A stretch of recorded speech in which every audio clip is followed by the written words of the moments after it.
Bueno, vamos a seguir entonces con patología prevalente y en este caso vamos a discutir un paciente de 55 años, de sexo masculino, homosexual, quien refiere un antecedente de gastrectomía subtotal efectuado en el año 93 y en esa oportunidad se le hizo un diagnóstico de virus B, referido así por el paciente nada más en el momento de la consulta.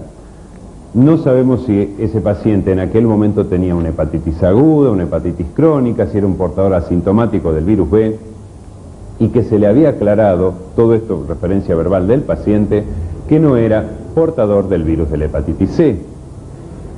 En esta oportunidad, el paciente consulta en nuestra sección, derivado del área de tubo digestivo de nuestro servicio, por presentar epigastralgia con las mismas características que habían llevado a la consulta en el año 93 y posterior gastrectomía.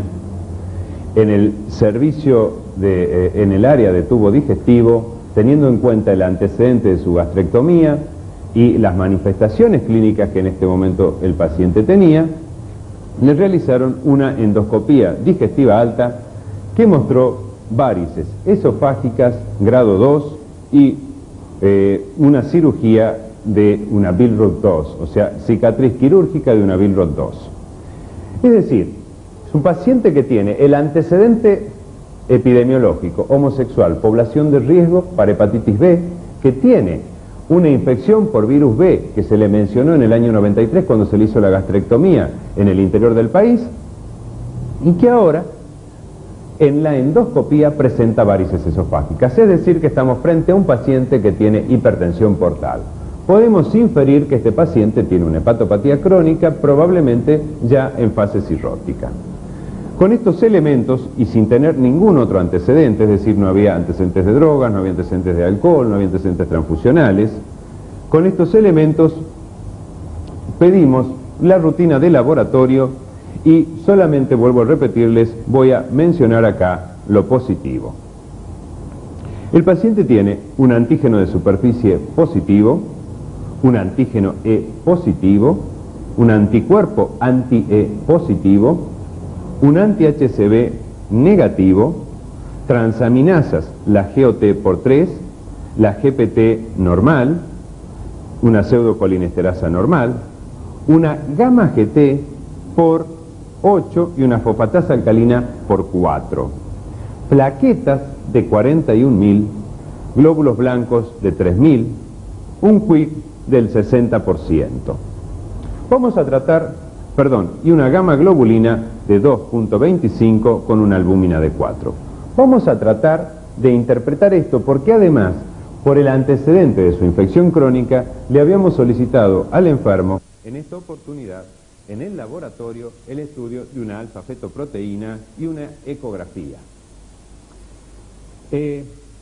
La alfa-fetoproteína fue mayor de 350, es decir, que está muy elevada, es muy sugerente de la presencia de un hepatocarcinoma, y por otro lado, en la ecografía, que lo corroboró después una tomografía, presentaba hepatomegalia, hígados de características irregulares, compatibles con una cirrosis, y la presencia de dos masas de 3 centímetros de diámetro, una de ellas y la otra de 5 en lóbulo derecho, y la presencia además de esplenomegalia.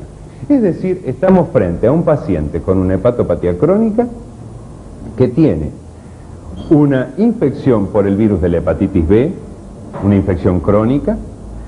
La presencia de un antígeno E nos dice que el virus está replicando, y por otro lado, además de esta replicación, simplemente lo que queremos mencionar es que tiene una alfa-fetoproteína elevada y una masa ocupante, es decir, hepatopatía crónica en fase cirrótica, probablemente un hepatocarcinoma.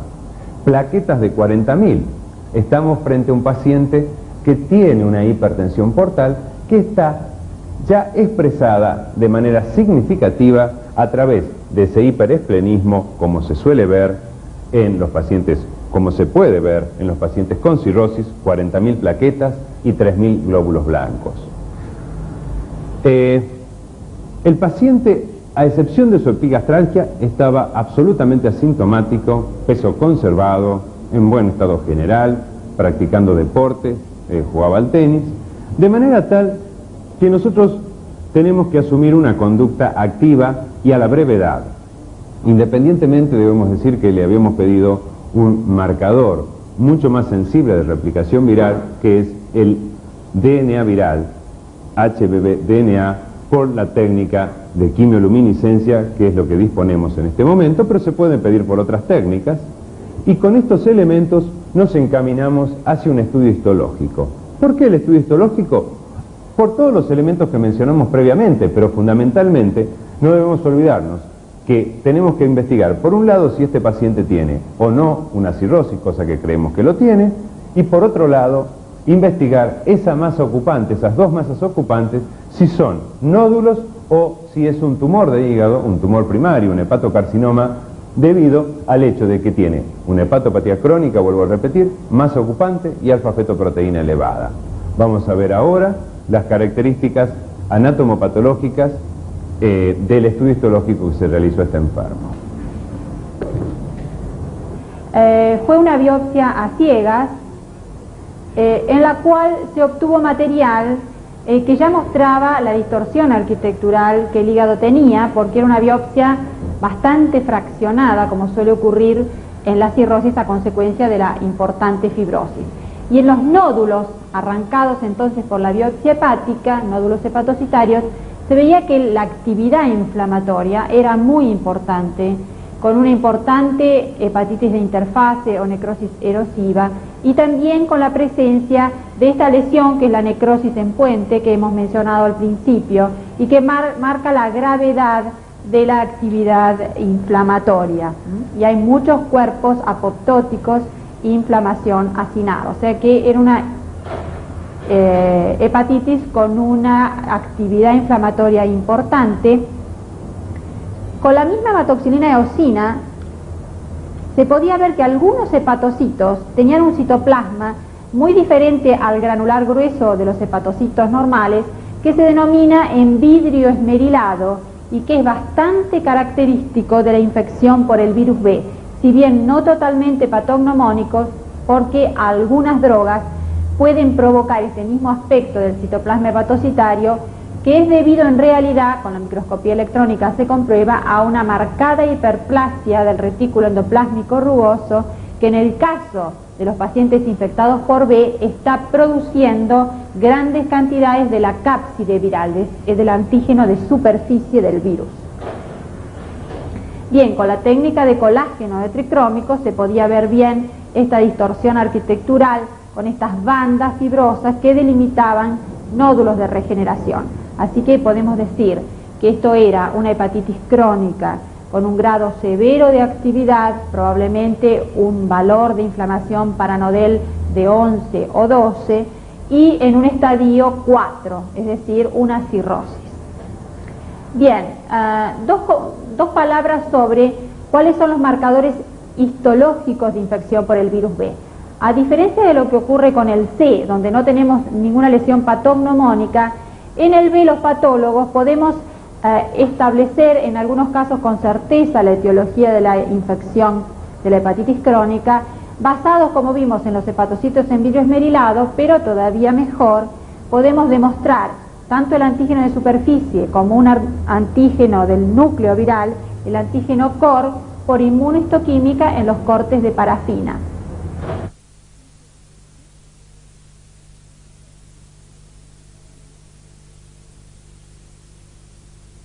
En el caso particular del paciente que mencionamos, la demostración del antígeno de superficie, como se ve en este caso, en color marrón los hepatocitos que son positivos, mostró una tinción focal, quiere decir que había hepatocitos positivos y otros negativos, en el citoplasma de los hepatocitos para el antígeno de superficie. El antígeno de superficie, que es la cápside, se replica o se produce en el citoplasma hepatocitario. El antígeno COR de este mismo caso mostró también una tinción focal en un número mayor de hepatocitos que el antígeno de superficie y en este caso la positividad es sobre todo nuclear, es un antígeno que se produce en el núcleo de los hepatocitos infectados, pero que luego se transporta al citoplasma, donde seguramente se ensambla con la cápside, y el hecho de tener no solo tinción nuclear, sino también citoplasmática implica mayor infectividad. Esto tiene una correlación directa con el DNA viral y con el nivel de DNA en el suero. Desde el punto de vista inmunohistoquímico hay 4 patrones básicos de reacción de acuerdo a que encontremos o no uno o dos de estos antígenos en el parénquima hepático, en las biopsias incluidas en parafina.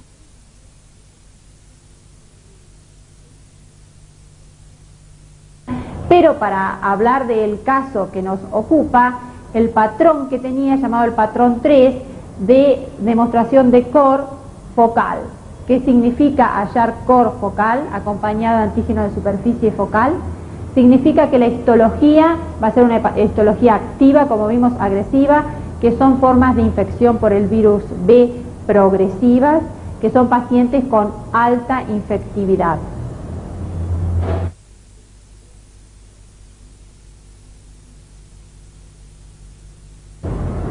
Bien, como mencionó el doctor Darvich, el paciente también tenía nódulos, probablemente nódulos neoplásicos.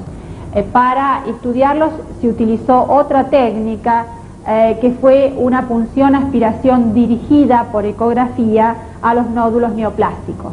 Lo que obtenemos en ese caso no es una biopsia, sino como la punción se hace con una aguja fina, son células, es un extendido citológico, es lo que se llama una punción aspiración. Y en este caso vemos que la punción aspiración de esos nódulos, o de uno de esos nódulos, tengo entendido que del mayor, mostró hepatocitos con francas alteraciones nucleares, consistentes en agrandamiento nuclear, nucleolos muy evidentes, pérdida de la relación núcleo-citoplasmática, es decir, características de malignidad citológica que hacen el diagnóstico de hepatocarcinoma. En este caso se hizo una tinción de inmunohistoquímica en la citología para comprobar entonces que estos eran hepatocitos neoplásicos y no células neoplásicas de otra estirpe, es decir, que era un tumor primitivo, que fue, como vemos en la siguiente diapositiva, una tinción para alfa-fetoproteína que mostró que el citoplasma de muchas de estas células expresaban grandes cantidades de alfa-fetoproteína. Bueno, entonces, vamos a tratar de hacer una interpretación de la secuencia ocurrida en este paciente. Paciente mayor de 50 años, homosexualidad desde la juventud, infección crónica por el virus de la hepatitis B, asintomático por otro lado de su infección, que se le detecta varices esofágicas. Acá quisiera rescatar 2 o 3 puntos de lo que ocurrió posteriormente. Ustedes recuerdan que dijimos que de este paciente habíamos pedido un marcador que es mucho más sensible que el antígeno E, que es el DNA viral, para evaluar replicación viral. El DNA viral fue positivo. Tenía una alfa-fetoproteína asociada a la presencia de tumores o de masas ocupantes en el hígado, pero también, digamos, esas masas ocupantes pueden ser o podrían corresponder a la presencia de nódulos cirróticos, de nódulos de regeneración, pero es muy poco probable que nódulos de regeneración se acompañen de una alfa-fetoproteína mayor de 350. Digamos que nosotros desde la clínica decimos, hasta que se demuestre lo contrario, es un paciente que tiene una infección crónica B con un hepatocarcinoma. Ahora bien, si ustedes recuerdan la secuencia de presentación de la doctora Bagnina, tendrán presente de que discutió inicialmente las características de un paciente con una hepatitis crónica, en fase cirrótica en este caso, por el virus de la hepatitis B, el aporte de la anatomía patológica clásica, los hallazgos necroinflamatorios, el compromiso a nivel portal, a nivel lobulillar, la intensa actividad inflamatoria, la presencia de cirrosis a través de la técnica de tricrómico que se hizo evidente, agregó un detalle muy interesante, que es la inmunohistoquímica. O sea, la inmunomarcación en el tejido hepático de los marcadores antígeno de superficie y antígeno core, que nos permiten armar un patrón y hablar de replicación viral, que tienen una íntima relación, un íntimo paralelismo con los marcadores de replicación, como es el caso del DNA viral. De manera tal que acaba otro mensaje. Muchas veces nosotros no podemos en nuestro medio utilizar técnicas de alta complejidad para evaluar replicación viral. Y entonces, de gran ayuda es esta técnica de inmunohistoquímica, que no es difícil, que es fácil de poner a punto y que permite, analizando los diferentes elementos, interpretar la replicación viral. Pero claro, en este paciente, digamos, tenemos una forma de control que es el antígeno E, replicación, la presencia de DNA viral y la inmunohistoquímica. O sea, es un paciente que está en fase replicativa. Pero no debemos olvidarnos de la masa ocupante. Tenía dos masas ocupantes, una de 3 y otra de 5 centímetros. Pero fíjense, la función aspiración, otra técnica que es de gran utilidad, que nos da una gran información, nos permite corroborar la presencia de células tumorales y la presencia de una alfa-fetoproteína positiva, o sea, la marcación de alfa-feto positiva en el tejido. ¿Qué siguió? ¿Qué ocurre con este paciente? Bueno, este paciente le solicitamos en ese momento una angiografía por resonancia. ¿Y qué es lo que observamos? Observamos la presencia de un compromiso de la vena porta, una trombosis parcial de la vena porta. Situación que invalida prácticamente cualquier intento terapéutico. Pero recuerden, el paciente estaba sano, aparentemente. El paciente se encontraba bien. La centellografía ósea que le hicimos como parte del screening mostró positividad, o sea que había zona hipercaptante compatible con metástasis de ese tumor hepático. La radiografía de tórax puntualmente no mostró metástasis pulmonares. De manera tal entonces que yo creo que debemos insistir en el concepto de la importancia de la investigación en las poblaciones de riesgo de aquellos probables portadores de hepatitis crónica C y de hepatitis crónica B. Recuerden que la prevalencia estimada de hepatitis crónica B en población general en fase replicativa, o sea, hepatitis crónica C, está en el orden del 1,7 al 1,9 o 2%. De hepatitis B mucho más bajo, felizmente, 0,3, 0,4% en la población general. De manera tal entonces de que estos conceptos deben ser tenidos en cuenta, independientemente de la disquisición diagnóstica, que creemos que es muy importante. Debemos recordar la prevalencia que tiene en determinados grupos de riesgo y el análisis que debemos realizar de ellos. Bueno, la patología que vamos a ver ahora es la vinculada con la hepatitis autoinmune. Esta entidad, que ya fue descrita hace muchísimos años, hace prácticamente 4 décadas, descrita con características similares a las que hoy conocemos, se caracteriza sobre todo porque es prevalente en el sexo femenino. Pero lo que debemos recordar es que esta entidad, que hoy llamamos hepatitis autoinmune, recibió originariamente el nombre de hepatitis crónica autoinmune. Hace unos pocos años este nombre cambió de hepatitis crónica autoinmune a hepatitis autoinmune. Y esto fundamentalmente porque se sobreentiende que es una enfermedad crónica. Recordemos también que se puede presentar como una enfermedad hepática aguda, o sea, con un cuadro clínico compatible con el de una hepatitis aguda, con ictericia, coluria, acolia, astenia, anorexia, o bien puede ser simplemente el hallazgo de una hipertransaminasemia alterada, lo que lleva a la consulta. Menos frecuentemente en la época actual, y gracias a los chequeos de salud, estamos diagnosticando la hepatitis autoinmune en la fase de cirrosis descompensada. Esta entidad tiene algunas características como las que vamos a ver en las diapositivas que a continuación vamos a mostrar.